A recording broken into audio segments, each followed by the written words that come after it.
La democracia se ha convertido en una religión, con sus dogmas, sus textos sagrados y sus incondicionales radicales. Nosotros nos enmarcamos dentro de la herejía.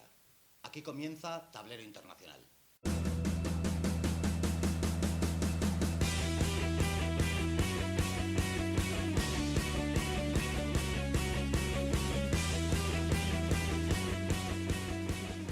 Sean todos bienvenidos a una nueva entrega de Tablero Internacional. Hoy tenemos como invitado a Jesús Murciego, analista político e internacional y amigo de esta casa, si se me permite la expresión. Buenas tardes, Jesús, gracias por venir. Gracias a vosotros por la invitación.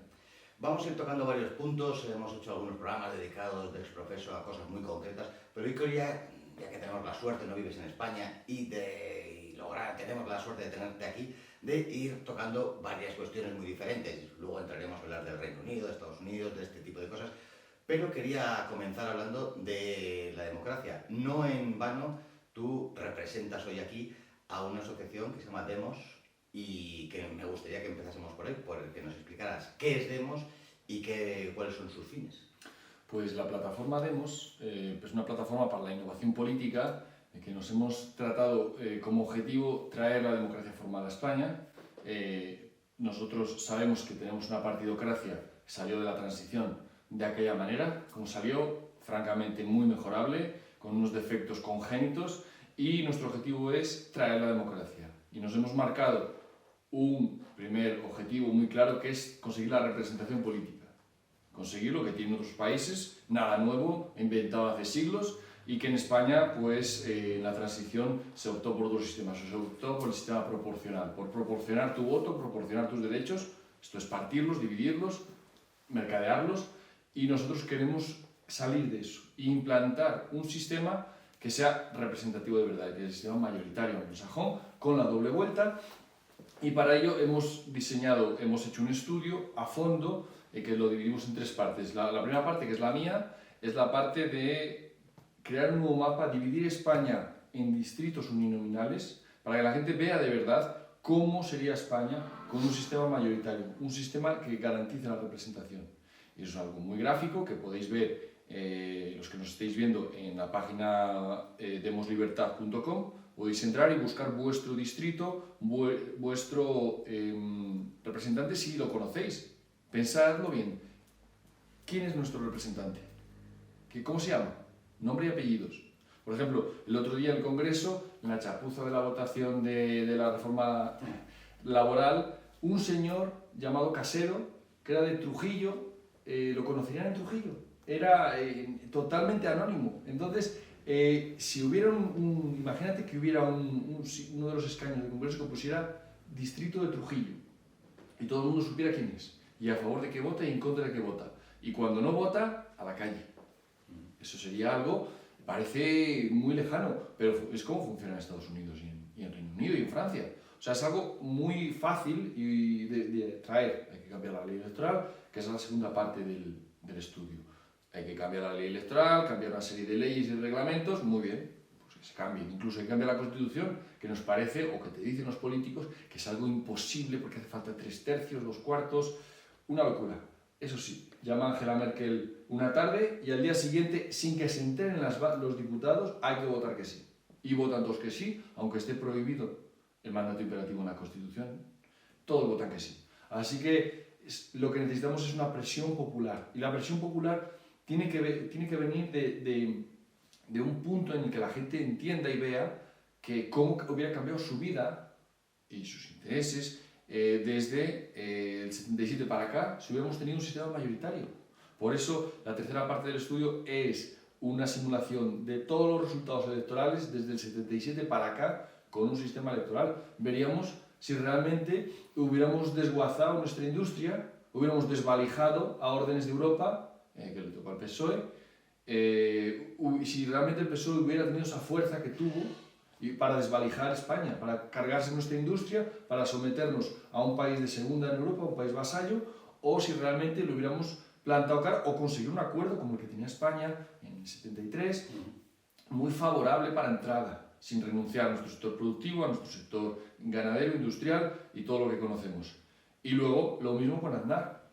Hubiéramos visto si realmente hubiéramos hubiera podido llevarnos a la guerra si hubiéramos tenido una mayoría que revocase los mandatos. Es que hubiera sido imposible. Fíjate el drama que se le montó a Tony Blair, y eso que los británicos son muy probélicos, pero aún así le costó muchísimo sacar el apoyo a la fatídica guerra de Irak, porque el Parlamento lo tenía en contra y vociferando todos los días, y era un Parlamento en pie de guerra, porque tenía representación. Pues ese tiene que ser el Parlamento español, en pie de guerra, luchando por los intereses de cada distrito. Indudablemente es muy interesante. Quería ahondar un poco en la cuestión. No tenemos guión, todos los programas al uso lo tienen, incluso me consta que hay colaboradores que exigen el guión, aquí no lo hay, porque hay una libertad extrema. Bajo la democracia no deja de ser una palabra, un señuelo. Ha habido muchos tipos de democracia, democracias populares, democracias orgánicas. Preguntarte sintéticamente si lo que tenemos, más allá de ser una democracia, sería más justo decir una partitocracia. Claro, democracias hay tantas definiciones como gustos, pero nosotros nos referimos siempre a la democracia formal, a la democracia representativa, a las reglas del juego. No que todos decidamos todo democráticamente y que vayamos a cenar democráticamente, no. Es un modo de organización político del Estado, no de la sociedad, del Estado. Y el Estado es democrático según la democracia representativa, no la ateniense directa, sino la representativa, cuando los americanos, cuando hay dos condiciones: separación de poderes y representación. En España, como ya hablé antes del sistema proporcional, es obvio que no hay representación. Cuando decían los del 11M no nos representan, tenían razón, no nos representan, pero ni esos ni los que entraron después de Podemos, porque no es un sistema representativo. La Constitución dice que es un sistema que se basa en la identificación de las masas con el Estado. O sea, tú te identificas con las supuestas ideologías de ese señor de la rosa y el puño. Ahora, no te representan tus intereses ni nada, pero tú te identificas con él. Luego él te destruye la industria, te manda al paro, pero tú eres muy identificado con él, ¿no? Y lo mismo con lo de la gaviota, con todos. No hay representación. Entonces, la primera condición de la democracia no se da. La segunda, que es la separación de poderes, pues ya no hay que ir a la elección del Consejo General del Poder Judicial que se reparte, ni a los tribunales, no hay que ir a eso. Simplemente mira al Parlamento y mira un banco azul, donde se sienta el Ejecutivo en el Legislativo. ¿El Ejecutivo en el Legislativo? Sí. Porque en el debate de investidura, el Legislativo investe al Ejecutivo. En separación de poderes. Ahí lo que hay es una separación de funciones. Ahora tú tienes ese cargo, el otro tiene otro cargo, pero el poder es el mismo, y es el de los partidos. Realmente los partidos controlan todo el poder, es un poder único, pero que en lugar de estar en una mano, como estaba en la dictadura, pues está porcentualmente, según el voto, en cada uno, ¿no? De hecho, si en lugar de 350 diputados hubiera 5 o 1 por cada partido con su cuota, PSOE 25, PP 20, el otro 15, pues no haría falta nada. Sobra Parlamento, sobra todo. Pero por eso los debates son tan insulsos y es tan teatrero y tan esperpento el Parlamento. Porque realmente es una farsa. Sí. Yo que he visto parlamentos de verdad, cualquiera que puede ver el Parlamento americano, el Parlamento británico, el francés, tú ves que ahí parlamentan, ahí debaten, deliberan. ¿Dónde hay deliberación en España? Si bien las leyes vienen cocinadas, la legislación viene del Ejecutivo para que la refrende el Legislativo a órdenes del Ejecutivo. Bueno, si eso es separación de poderes, que baje Dios y lo vea. No hay ninguna. Sé que no te gusta, bueno, me estás explicando que estáis inmersos en la búsqueda de una estructura formal mucho más adecuada con la justicia. Que no te gusta filosofar acerca de que incluso la introducción de filósofos en el mundo de la política, alguna vez lo hemos hablado en privado, no eres amigo de eso. Lo digo porque no sé si te va a parecer filosófica la pregunta, pero yo entiendo la democracia como una auténtica religión, con sus dogmas inmutables, con sus textos sagrados y con sus acólitos radicales que crean auténticos tribunales inquisitoriales. Decir, no creo que haga falta a los que nos ven que yo me sitúo en la herejía, por supuesto, vivo al margen de esta religión. Pero no sé si coincides en este planteamiento de alguna manera. Sí, claro, sin duda el término de democracia o lo que es el sistema democrático ha sido ideologizado hasta un punto que llega al culto, como otras ideologías, me acuerdo del marxismo, que han llegado al punto de auténticos cultos civiles o cultos ateos, para falsear, para esconder si realmente lo son democráticos o no. Por ejemplo, en Reino Unido, es que en el siglo pasado Benjamín Disraeli se asquearía si alguien le llamaba demócrata, se sentiría insultado si le llamaban demócrata, porque la democracia se pensaba como demagogia, como algo populismo, que podríamos llamar ahora. Y hoy día los británicos, con el mismo sistema, el mismo que tiene el mismo parlamento, estrechito, que además se quemó, y lo rehicieron igual de pequeño que era, podrían haber ampliado un poco, ¿no? Pues, y un mismo parlamento, las mismas reglas, hoy día demócratas de toda la vida, pero vamos, súper demócratas. ¿Qué es? Ideología. ¿Qué es? Propaganda. ¿Propaganda por qué? Porque suena bien, porque los americanos han tenido mucho éxito en el mundo exportando su democracia, a veces a base de cañones, y vende más ser un demócrata que ser un parlamentarista. Entonces, por eso, y no te digo ya nada, los países revolucionarios, la República Democrática Alemana y todas las repúblicas, todas muy democráticas, pero claro, en el sentido de demagogia. Entonces, la palabra democracia ha sido muy usada, muy bastardeada, muy ideologizada, y claro, ya no significa o le significa a cualquiera lo que le interese en cada momento. Entonces, hay que separar la democracia de la forma de gobierno, pero el objetivo es la libertad política. Elegir y deponer a todos las magistraturas del Estado, a todos los cargos que haya. Ese es realmente un Estado democrático. Y no lo que tenemos ahora, que es una partidocracia que tiene otros principios, aunque se apunte al culto ateo a la democracia. Hablabas de cuando se prendió fuego, supongo que es lo de Guy Fawkes, que siempre lo celebro puesto que es mi santo, y que te quería decir que Reino Unido y Suiza son, a mi parecer, en el ámbito europeo, los únicos dos países que se creen esas zarandajas de la democracia y allí puede funcionar mucho mejor. Quizá en otros ámbitos cuesta más. Sea como fuere, quisiera que avanzáramos y hablásemos de la Unión Europea, del Brexit. Se habló largo y tendido, hubo quienes dijeron que era imposible salirse del Brexit. Bueno, pues el Brexit se ha dado, el Reino Unido ya no forma parte de la Unión Europea, y tú que conoces muy bien, saco a colación esto porque tú conoces muy bien el Reino Unido, ¿qué ha supuesto el Brexit al día de hoy a Gran Bretaña? ¿Son correctas las noticias que nos llegan acerca de esto? Pues correctas las noticias nunca lo han sido, siempre han sido de acuerdo con los intereses cortoplacistas y cegatos de la política española. Siempre nos han dicho que era lo malo, la peor decisión posible. Rajoy, ¿te acuerdas? Que dijo que no se le podía dejar al pueblo votar esas cosas. Entonces, ¿qué tiene que votar? ¿Quién le tiraniza durante 4 años? Imagínate cómo se piensa en España el Brexit. Se piensa como una locura, un país soberano, independiente, decidiendo su futuro. ¿Qué se han querido? ¿Que son una nación soberana? Hombre, por favor. En lugar de someterse al rodillo de Europa, con lo bien que nos va.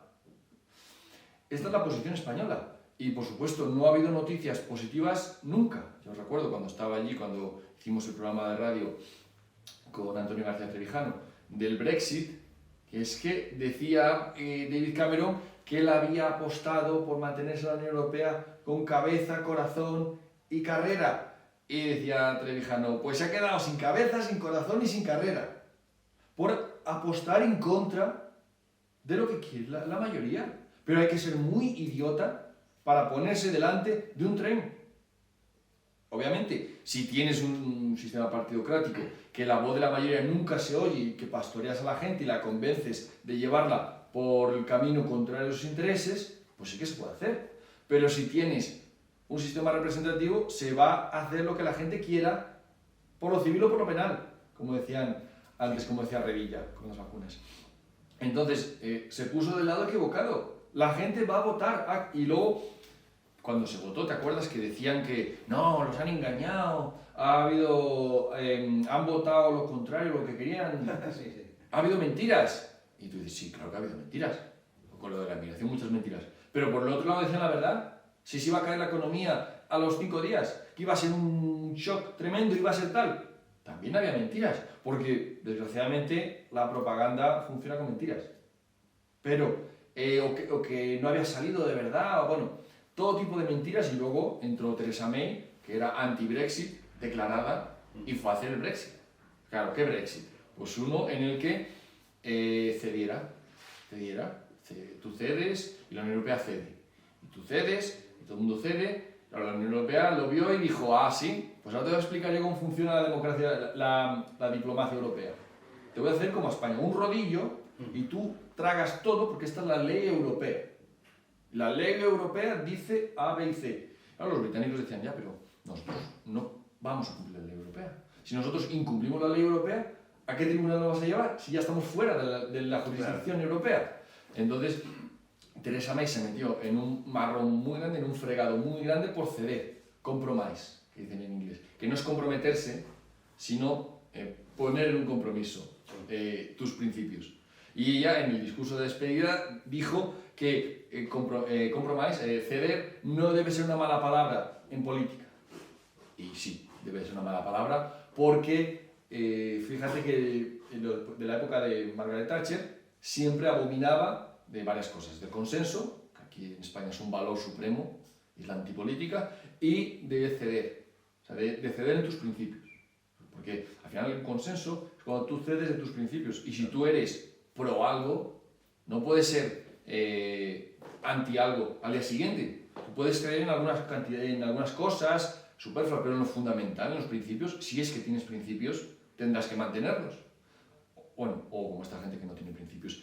Y Theresa May se fue, pero no porque fuera mala, era muy buena, era muy currante, vamos, era muy buena el primer ministro, pero no tenía convicciones ni quería el Brexit. Y la nombraron para el Brexit, entonces, para que la nombraron. Y no cumplió, no entregó, su parlamento le votó en contra.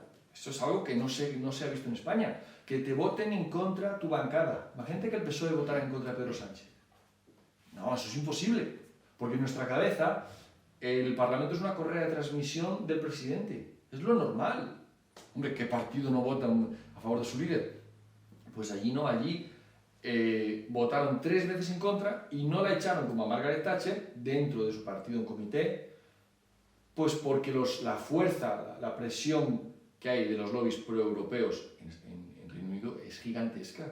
Era toda la clase política, que recordaba antes a Cameron, pero salió Tony Blair, que era laborista, que era supuestamente de izquierdas, apoyándolo, pero a muerte. Brexit no puede salir. ¿Cómo va a salir el Reino Unido de la Unión? Salió John Major, salieron todas las viejas glorias, todos los dinosaurios de los partidos de ambos lados en contra de lo que había votado la gente. Casi diciendo a la gente, qué estúpidos que sois, ¿cómo habéis votado eso? Estáis idiotas perdidos. Dejarlo de votar. Va a haber que hacer otro referéndum. Y ahí dije, no. Ni se va a hacer otro referéndum, y se va a cumplir lo que se dijo en el primero. Y al final la presión popular puso a este Boris Johnson, que es un bufón, está claro que es un payaso, sí. No hay nadie que... Payaso en el sentido de bufón, porque hace bufonadas, no hemos visto más que la fiesta que se corrió, y lo que no hemos visto, y se comprometió a una cosa, a entregar el Brexit, a entregar lo que pidió la gente. Y lo entregó, lo celebraron, y obviamente el Brexit no paró los camiones en el puerto de Calais, no paró nada, hay que hacer reajustes en la legislación, hay que hacer un montón de cosas, a corto plazo supone un impacto en la economía, pero a largo plazo salir de toda la burocracia y todo el corsé que es Bruselas y sus lobbies y sus intereses, eso al Reino Unido le va a traer una posición, no tanto como ellos aspiran al Gran Bretaña global, no va a ser una potencia global, obviamente ya le pasaron los buenos tiempos, pero le va a permitir lo que no nos permite a nosotros, decidir su futuro libremente, comerciar con quien le dé la gana, sin que te echen de la sala, porque cuando la Unión Europea negocia con otro bloque, los representantes de cada país los expulsan de la sala, tienen que salir. Así se negocian los tomates y las naranjas en función de los intereses de Alemania, en lugar de los de España. Eso sí, cuando se negocian los coches de Alemania, ahí no le tocan un pelo a los coches y no entra un coche chino en Europa, aunque sean más baratos, de mejor calidad, o más competitivos. Y eso es lo que tiene Gran Bretaña. Y entonces, a corto plazo, un impacto, pero a largo plazo va a ser muy positivo. Estábamos hablando de muchas cosas porque la cuestión es intrincada. Estaba recordando los varios referéndums que han hecho en Noruega para que entre, sale el no y le vuelven a fijar una fecha. Aquí cuando quieren preguntan al pueblo, cuando no les interesa no les preguntan. ¿Por qué salió? Pues sería muy arduo de explicar. Gran Bretaña quizá porque tiene unas costumbres enormemente arraigadas y tocar cualquier cuestión de esas siempre va a producir sarpullidos, la cuestión de la inmigración que has mencionado, pero al final de lo que estamos hablando, o de lo que quiero preguntarte, es que todos esos Estados miembros que se encuentran dentro de esa organización supranacional que es la Unión Europea, estamos hablando de soberanía, de pérdida de soberanía. Sí, una cesión total de soberanía, hasta el punto de, como bien dices, en el caso de Noruega, pero también Irlanda, votó que no, y fue con el no al Parlamento el pobre primer ministro y le dijeron vuelve a preguntarle a la gente y vuelve a traernos un resultado y no aceptamos un no por respuesta. O sea, hasta ese punto de decir, ¿quién te crees que eres, pequeño país soberano, para votar en contra? No. Tú eres un vasallo, tú eres un satélite, o como lo queramos poner, de nuestros intereses, y tú tienes que girar alrededor de nuestros intereses, de los de Bruselas.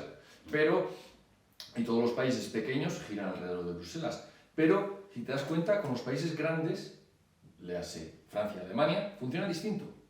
Bruselas está a su servicio, sobre todo Francia, políticamente, para expandir la fuerza de Francia, la política internacional, para proyectarle hacia afuera, necesita un tamaño mayor que la pequeña Francia. Entonces, necesita la Unión Europea para justificar todas las zarandajas en la France-Afrique, en Francia, en las antiguas colonias. Para eso necesita el ejército europeo, y ahí van los españoles a Mali a pegar tiros, va a hacer lo que tengan que hacer a las órdenes de los franceses. Entonces, para la proyección internacional, Francia usó la Unión Europea a su favor. Y claro, fíjate que le exigen a Polonia que su legislación nacional se tiene que adaptar a la legislación europea. Y claro, se preguntan en Francia, oye, ¿y la legislación francesa también se tiene que ser secundaria respecto a la europea? No, aquí en Francia no, pero los demás sí. Y lo mismo con Alemania. Alemania es el mismo caso, es decir, todas las economías de Europa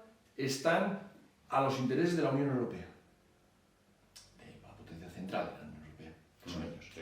Ahora, eso sí, cuando hay un interés distinto, no. El caso de los coches del comercio es muy evidente. Los productos alemanes no tienen competencia en Europa, y Alemania tiene un euro muy barato para competir con coches extranjeros. Y eso le interesa a Alemania. Si no le interesa a Alemania, no se hace nada a la Unión Europea. Entonces las potencias, ves que están al servicio, o sea, tienen a la Unión Europea a su servicio. Y los países satélites están al servicio de la Unión Europea. O sea que al final la Unión Europea es una disculpa para que esos dos países hagan y deshagan lo que quieran, y los demás calladitos y obedeciendo. Y si no, pues ya sabes lo que pasa. Ahora mismo lo que pasó en Grecia y en Italia, que dos primeros ministros, ¿te acuerdas de Berlusconi? Con todos sus vicios, él dijo que esto del euro no podía ser más. Italia estaba ahorcada con una camisa de fuerzas marcando el paso alemán, y es una ruina para su economía. Ha perdido competitividad todos los años. Bueno, dijeron que Berlusconi se tiene que ir, pero ya. Como sea, pero se tiene que ir. Y yo no te digo que Berlusconi fuera un buen, ni fuera santo de mi devoción, pero lo habían elegido los italianos para ser primer ministro. ¿Quién los quita y quién pone a Monti? Ahora mismo a Draghi, es el que permitió, Claro. Ahora está Draghi, que permitió que Grecia entrara con las cuentas falseadas, Sí. y que la Comisión Europea lo sabía, que era falso, y entró. Pues el premio a falsear las cuentas fue ponerse de presidente del Banco Central Europeo, y después a ir a Italia a hacer de tribuno, de virrey, de lo que fuera. Incluso intentó llegar a la presidencia de la República. Pero aquí el fondo es que Italia, da igual lo que voten los italianos, van a obedecer a la Unión Europea, quieran o no. Y eso que lo sepan los políticos. Y si no se dan cuenta, fuera y que entre un político. Obviamente en España no hace falta echar a los políticos, porque ya son tan serviles, tan vasallos, que ya le llevan lo que necesite a su amo. Rajoy ya le decía a Merkel que a ver lo que había que hacer, que haya lo que usted quiera. Y antes Zapatero, que dijo que no iba a traer no iba a pasar el coste de la crisis a los trabajadores, le llamó Merkel y le llamó Obama y ya metió la tijera hasta donde le mandaron. Y lo mismo ya de Pedro Sánchez ya ni hablamos, porque está en otra liga ya, esto ya es el esperpento en grado máximo, pero para que veas que España, como buen lacayo, se adelanta a los intereses, a los deseos de su amo. En lugar de luchar por la libertad, no, al contrario, a mandar. Estamos aquí a mandar. Y mándeme y ya le llevo yo las zapatillas al amo antes de que el amo las pida. Esa es la mentalidad española. Fíjate que en España lo de salir de la Unión Europea sería una locura. No, que nadie se lo plantea. Aunque fuera lo mejor para los intereses, nadie se lo plantea y a todo el mundo le parece una locura. ¿Qué vamos a hacer solos por el mundo? Pues vamos a seguir por ese camino. Cada pregunta abres nuevas puertas. Algún día trataremos la cuestión del franco cefa en África, que impone Francia a través de esa Unión Europea. Has hablado de soslayo de la plutocracia de Bruselas, que son quienes mandan realmente, no el pueblo ni nada parecido. Y estabas terminando hablando de Grecia y de lo que pasó de alguna manera también con Syriza, que venía a plantearnos como con esas nuevas políticas que son viejísimas, maneras de romper el cerco de la Unión Europea, y al final acabaron haciendo una política más dura de lo que la Troika les pedía. Pero vamos a quedar, como decía, en España. España tenía un acuerdo preferencial, lo has comentado de pasada al comienzo, que era más beneficioso, y ahí comienza la pregunta, si crees que era más beneficioso la situación con aquel acuerdo preferencial, y por otra parte responder si sería posible o beneficioso que España saliera de esa cochambre que es la Unión Europea. Pues mira, respecto al tratado que se hizo todavía con Franco vivo, 72-73, sí que las condiciones eran que no había que renunciar a la potencia agraria que era España, no había que renunciar al 38% del PIB industrial que tenía España. Realmente, cuando hacemos la comparativa de convergencia, hemos visto que la distancia a las 6 potencias centrales de Europa, son las fundadoras, era del 81%, 82%. Y ahora mismo, o hace 5 años cuando se presentó este estudio, era del 76%. O sea, no convergemos con Europa. De hecho, Europa ha puesto más industria y nosotros hemos quitado la que teníamos. Y la ganadería, pues, estamos también a desmontarla. Volar las centrales térmicas. Volar centrales térmicas en tiempos de falta, de escasez energética, y eliminar pantanos también, porque también los ecologistas tienen algo que decir al respecto. Entonces, no hemos convergido, hemos divergido. ¿La trampa dónde está? Pues en meter a Rumanía y Bulgaria en la estadística, y entonces ya, bueno, pues con estos estamos mejor. Hombre, pues si no estábamos mejor que el bloque comunista, según estaba el bloque comunista, pues mal estaríamos. Entonces, España le ha ido francamente mal. O sea, que el mundo ha avanzado, han llegado los ordenadores, los móviles, el internet. Obviamente no es el mundo de los 70, pero la distancia de convergencia ha aumentado con Alemania. Estamos mucho peor que antes. Hay más diferencia. Hay más diferencia con Francia. Con Francia y con Alemania no convergemos, divergemos. Y nos hemos ido a un modelo horrible de que se queda España para un país de camareros y de funcionarios públicos a servicio. Ahora, claro, ten en cuenta que esto es... Bueno, que es una mala noticia para España, es una fantástica noticia para Francia y Alemania, porque se quedaron con todo. Ese 38% del PIB industrial que tenía España, ¿dónde está?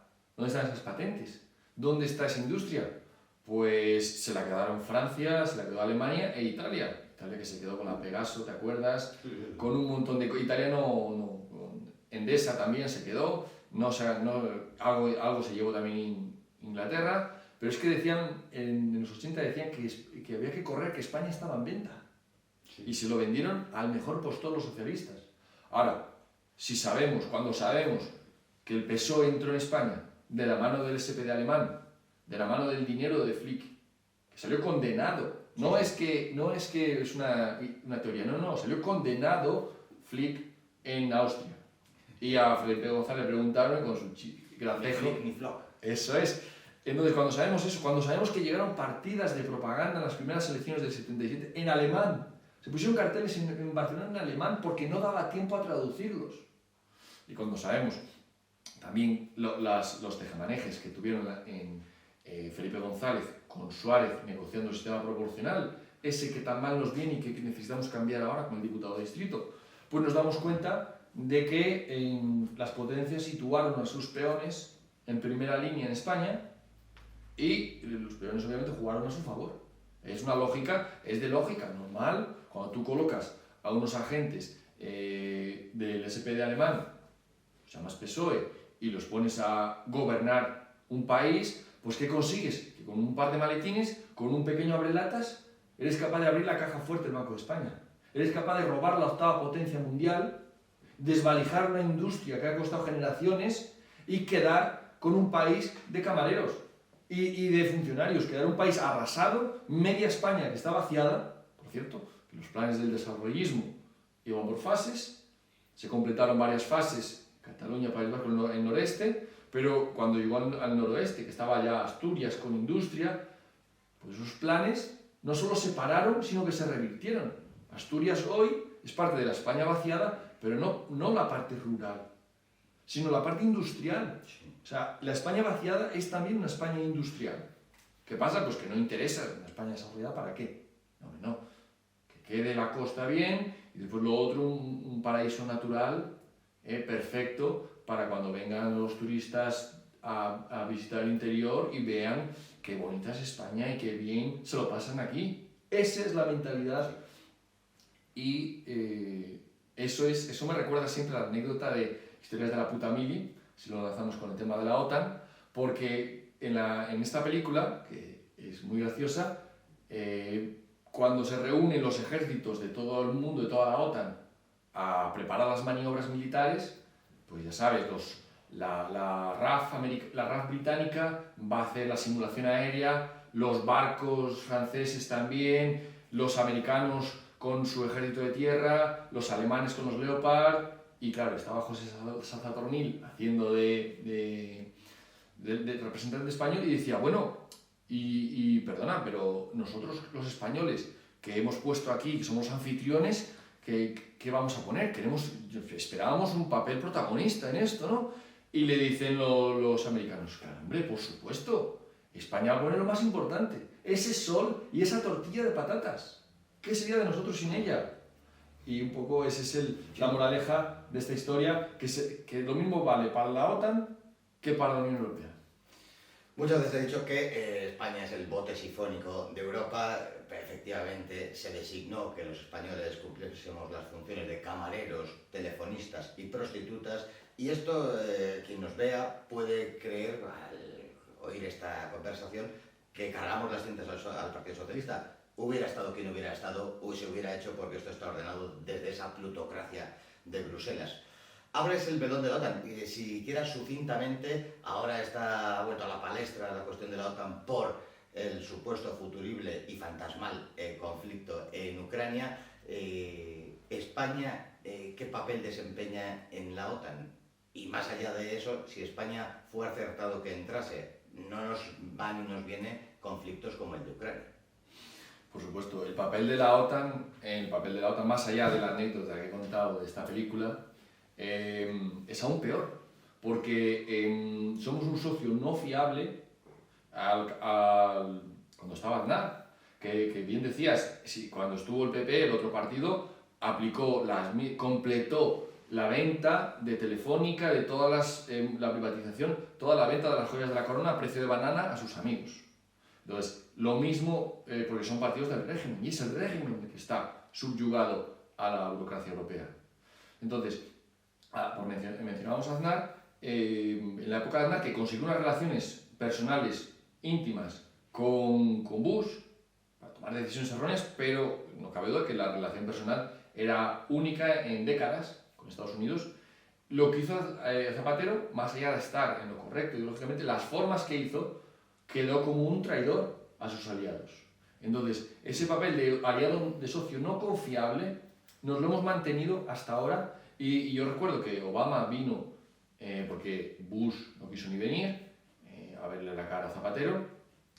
Pero Obama vino a sentarse en un sofá y marchar corriendo porque estaba ya despedida. Y los demás presidentes no han querido saber nada de España. Pero ya mucho antes de que entraran los de Podemos en el gobierno. Sí. Mucho antes ya España era un país, un socio no fiable. Te puedes fiar de él porque te da la vuelta. Ahora que ha metido en el gobierno a agentes bolivarianos, a gente que ha venido a Europa con dinero de Chávez, orgullosa de Chávez, su época, ahora ya no, pero no se escondieron nunca, siempre eran muy chavistas y Chávez los mandó aquí con ese dinero, con ese objetivo, tanto en Italia con Beppe Grillo, 5 estrellas, como en España Podemos. Entonces, ahora que tiene agentes bolivarianos con lazos en Cuba, ¿cómo van a compartir información? Es que mira lo que ha pasado con la información que han compartido de los planes de negociación con Rusia. Es que ha tardado 24 horas en filtrarlo. Lo ha filtrado la prensa y lo han publicado en el diario El País, ponía gran exclusiva. Las negociaciones se han chivado de todos los planes. Claro, ¿quién ha sido? España, obviamente. Obviamente, cuando compartes inteligencia con un socio no fiable, pues ¿qué pasa? Pues que te sale rana. Y te ha salido rana. Entonces, ese es el papel de España. Mucho peor que un bufón. Es un topo de los narcoregímenes de Sudamérica. Y luego, respecto a qué posición debería tener España, pues obviamente España no pinta nada, pero igual que no pinta nada la mayoría de los países en la OTAN. Es que es la OTAN la que no pinta nada. Entonces, ¿a qué estamos? ¿A acercar a Rusia? ¿A balcanizarla? No, yo creo que eso, por lo menos, vete de cara. Nuestro objetivo es subyugar a Rusia. Nuestro objetivo es que la única potencia militar europea, el área europea, se someta al eje atlántico. Muy bien, pues hay que decirlo, vamos a por ellos, vamos a la guerra con Rusia. Pero claro, la guerra con Rusia son palabras mayores y claro, es mejor ir de tapadillo, es mejor ir engañando, primero acercándonos con los tanques, acercándonos y a colocarlos en Ucrania, que Ucrania son 800 kilómetros de Stalingrado. Claro, eso a los rusos se le pone el pelo como escarpias y no lo van a consentir basado en su historia. Ahora, si no queremos basarnos en la historia y queremos ir a la aventura, pues ya sabemos cómo acaban estas cosas. De la OTAN, prometo desde aquí, me comprometo a hacer un programa de exprofeso dedicado a ese brazo armado que es el brazo armado del globalismo que es la OTAN, pero vamos a seguir con lo que yo tenía pensado, que es hablar también de Estados Unidos. Has hablado de la separación de poderes de Estados Unidos, pero casi me interesa más ese marasmo ideológico que se está imponiendo a macha martillo, que es la ideología woke, es la corrección política, es la vuelta del puritanismo, que está calando profundísimamente y que se está traduciendo en destrozar la sociedad y casi me atrevería a decir hasta al propio ser humano y lo que lo estamos viendo delante de nuestros ojos. Sí, lo que está pasando en Estados Unidos es muy grave, porque la contracultura empezó en los 60 desde las universidades. Empezó con movimientos sociales, el apoyo contra la guerra de Irak, movimientos legítimos, pero a partir de esos movimientos legítimos hubo una infiltración de ideología postmarxista. Ahí están los libros de Marcuse, que participó, y más gente de la Escuela de Frankfurt, que participaron en indoctrinar a la sociedad americana en valores para que florecerían en 2 generaciones después, 3 generaciones después. Entonces, poco a poco se ha ido minando lo que es la sociedad americana, que era una sociedad que luchaba, que tenía valores sagrados como la libertad, como la propiedad privada y las armas, y al final ahora se ha infiltrado en las universidades, y ahora las universidades americanas son un nido revolucionario, son un auténtico nido de adoctrinación, de esto del woke, de las políticas de género, políticas identitarias, políticas, todo tipo de, incluso el Black Lives Matter, cuyo objetivo no es la igualdad, sino forrarse, como se han forrado las dueñas o las fundadoras de este movimiento. Entonces, lo que está pasando es un movimiento contracultural terrible para asaltar desde lo que es la cultura americana y la potencia americana, la nación americana, porque es el último baluarte, o uno de los mayores baluartes, en contra del globalismo. El globalismo, que se apoya en la cultura woke cuando le interesa, cuando no le interesa, pues la manda a un rincón, pero el globalismo que interesa que Estados Unidos deje de ser la primera potencia mundial, tiene que tirarlo abajo como sea. Y si ya no puede colocar sus peones de presidentes, como colocó a Obama, y le sale un Trump que con todo lo loco que está en contra del globalismo, pues hay que tirar a Trump. Si hace falta robar elecciones, si hace falta lanzar virus, si hace falta hacer lo que haya que hacer, se va a hacer, porque lo más importante es el plan del globalismo. Y lo están llevando a cabo a cualquier costo, en vidas humanas, en gasto militar, en la reputación de Estados Unidos. ¿Cómo ha quedado después de Afganistán? ¿Cómo está quedando con los movimientos estos de callejeros, de quema de policía, quema de comisarías, destrucción, disturbios? ¿Cómo está quedando Estados Unidos? Que le está llamando la atención hasta China. Es que ¿dónde está el prestigio de Estados Unidos? Por los suelos, obviamente. Y el prestigio de Estados Unidos también es el prestigio de la libertad política, de los que defendemos las ideas de democracia formal. Entonces, obviamente, el prestigio de Estados Unidos está también llevándose por delante mucho en lo que era el prestigio de la libertad, de los regímenes de libertades en el mundo. Y lo que es las dictaduras están volviendo a subir gracias a lo que está pasando en China. Entonces, al globalismo esto le da igual, porque el globalismo se basa en los estados postnacionales, de los que Canadá y España son unos aventajados. Trudeau, que la está pasando ahora mal con los camioneros, y Pedro Sánchez son los alumnos más aventajados.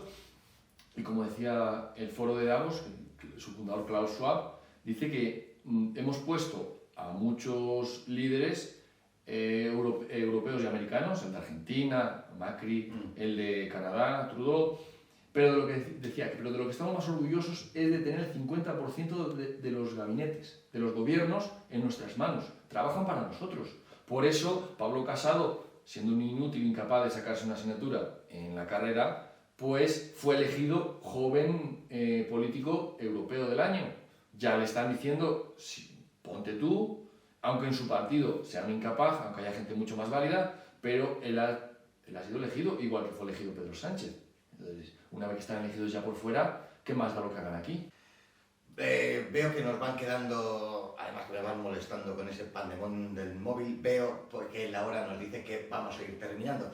No me quería ir sin preguntarte acerca del COVID. El COVID, no de la enfermedad, pero sí de las consecuencias que ha provocado el COVID. El COVID ha distorsionado toda la realidad que conocíamos, más allá de su supuesta o no intencionalidad. El hecho es que ha sido una enfermedad que ha trastocado los planes de muchos países. ¿A dónde vamos? ¿Cuál es el modelo de sociedad? Porque yo creo que detrás de la cuestión meramente sanitaria, patológica, hay una cuestión política detrás. Sin duda. Ese es el objetivo del virus, el que lo lanzó, o al que se le escapó, si queremos ponerlo así. Pero sin duda el virus se creó y se potenció con la ganancia de función del doctor Fauci, que pusieron dinero para investigar cosas que no se pueden investigar en Estados Unidos, porque hubo un escape en 2014, entonces lo lanzaron a China para que China investigara, en laboratorios chinos investigadores americanos, ganancia de función, luego se le escapó supuestamente, y con todo esto se montó la que conocemos, pero consiguieron echar a Trump porque supuestamente tenía la culpa, no sé por qué tenía la culpa del virus él, y nos han quitado la cuarta parte de la riqueza. O sea, realmente ha desaparecido un 25% del PIB de España, se ha hecho deuda, y los demás países 20% Reino Unido. O sea, realmente se han robado lo que no está en los escritos, se lo han llevado todo, han destruido las cadenas de producción, las cadenas de suministro. Ahora mismo no hay suministros de piezas para los coches, la energía está por las nubes, la riqueza del 99% de la población se ha disminuido. En cuanto a la riqueza de los 10 mayores fortunas, Amazon saltaba 20% en bolsa, una locura, millonarios haciéndose multimillonarios. Está muy claro a quién beneficia esto. Y lo peor, es la lectura económica, que ha destruido la economía, ha arrasado las cadenas de producción y las cadenas de distribución. Luego, en la parte política es aún peor, porque nos hemos acostumbrado a un modelo totalitario, ilegal en España, o sea, totalmente ilegítimo, ilegal en España, que ha sido condenado por el Tribunal Supremo, pero como aquí da igual, sin separación de poderes, esto no importa, siguen con la tiranía adelante. pero en otros países es un abuso tras abuso. Mira el caso de Australia. Es que es una cárcel, es un país que es una cárcel. Canadá, que se está levantando. Entonces, la tendencia de los políticos es aprovechar esto para avanzar en la agenda totalitaria, que es que les encanta el totalitarismo, es que sueñan con eso y poder hacer lo que hacen en China, el sistema de crédito social. Imagínate tener todo el mundo controlado. Pues ahí está el pasaporte COVID. ¿Qué es el pasaporte COVID? ¿Dónde vas? ¿Cómo te mueves? ¿A qué hora? Tal. Sí. ¿Has visto páginas que has leído cosas que no son las que yo quiero? Fuera. Es que de hecho al principio de la pandemia los militares, la Guardia Civil, que se dedicaba a ver la opinión de la gente, a policiar la opinión, decían, el CIS decía, preguntaba a la gente, ¿cómo crees que es la mejor manera de informarse? ¿A través de canales oficiales o a través de otros canales? Imagínate. Claro. Y para que la gente te dijera, sí, es verdad, quiero canales oficiales, censura, pero porque lo ha pedido la gente. Entonces la gente no entró todavía al trapo. ¿Qué hay que hacer? Atornillarle más miedo, más terror, más fin del mundo, más crisis. Entonces ya la gente te va diciendo lo que sea, pero tal. Hay que pincharse, para adelante. No funciona, da igual, doble dosis. No, triple. No, cuádruple. Hasta que te digan, vale ya. Y en España, en lugar de decir vale ya, más. En España es doble ración. En España no hay un movimiento. Fíjate que cualquiera que diga que no se ha vacunado, cualquiera que tenga una sombra de duda sobre las vacunas, pues es crucificado en los medios de comunicación. Mira cómo está la televisión, mira cómo están esos medios generalistas financiados por Pfizer y subvencionados por Pfizer. Y el gobierno subvencionado también por los mismos. Los medios de comunicación, propiedad de BlackRock, dueño de Pfizer. ¿Pero qué es esto? ¿Es un timo? Sí, esto deba esto. Y BlackRock, que hace dinero en China a las puertas. Entonces, ¿cuál es el modelo perfecto para estos grandes fondos plutócratas, como tú dices? El modelo perfecto es un país donde no haya oposición, no haya derechos políticos ningunos y el poder sea muy fuerte, concentrado en una mano. Parece que estamos hablando de China o de la Unión Europea. No, la Unión Europea aún tiene derechos, pero poco a poco el objetivo es ese, el objetivo es limitar los derechos civiles, ir a más, y claro, eso se enfrenta con una oposición brutal y frontal en los países que tienen sistema mayoritario. Otra vez volvemos al diputado de distrito. ¿Dónde está Reino Unido? Han quitado ya todo eso porque ya vale, porque nos montáis en una revolución. No, ya vale. En Estados Unidos nunca han podido hacer obligatoria la vacuna, de hecho no llega al 50% la vacunación. Canadá, los camioneros están en pie de guerra.